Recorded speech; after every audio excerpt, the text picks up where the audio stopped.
performances. All my colors down here. These are all my stick figure drawings. These are all the drawings that I had done of going. I went into the Bible. I went into a physical a physics book, a biology book, all these books, and I had all these illustrations. These are all the photographs up there.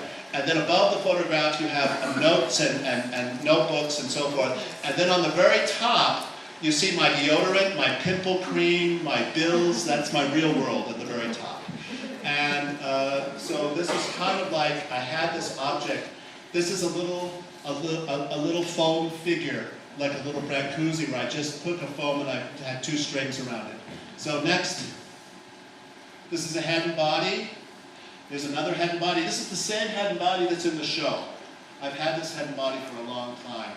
And there is a little face above it, and there's a little sign of the man in the landscape. So the head and body, I'm just aware it holds my meaning.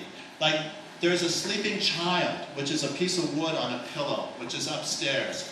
And that's also, I saw a piece by Mel Bachner, where it's called leveling, where he got a long wood and he put it up 5 degrees. And I said, what if I put a pillow under a piece of wood?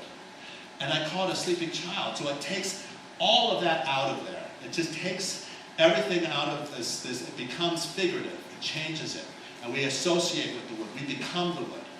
Next. Okay, this is a fictional detail of a fictional landscape.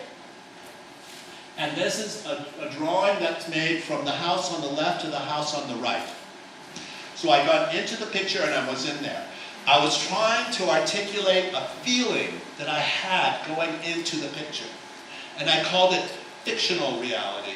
And then I called it imaginary universe. Next. This is an exhibition at Hall Walls. This was one of my earliest, this was in the 70s.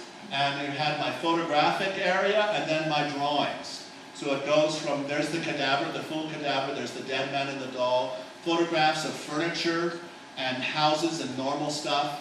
And then there's a detail of an angel's wing, the entrance to hell, which is upstairs in the drawing. There's death. And Hall Walls was a place produced by Charlie Clough, Robert Longo, and Sidney Sherman, among Michael Zwack, Nancy Dwyer, and they had created a kind of a gallery space to invite artists from New York up, and this was an exhibition with David Sally, Jack Goldstein, and Troy Brontek, and Paul McMahon. And there was this guy, Douglas Crimp, and he said that my room looked like a dormitory room. And I thought that that was appropriate because of what kids do when they leave home. I mean, they bring their life with them. Next. And so it leads from the drawings to the signs. Here, this is Blissy symbols, and these are signs of my stuff that you can see subjective and objective, a sign for the man, and then up there photography and so forth. And here are some jewelry I made, some jewelry. I collected some patches, some signs. There's a little flag up there with a star on it. Next. And then it goes from there to the man broken up, the head and body, and then the sign of heaven, sky, ground, and hell. And then I had a book that you could see what everything meant. Next.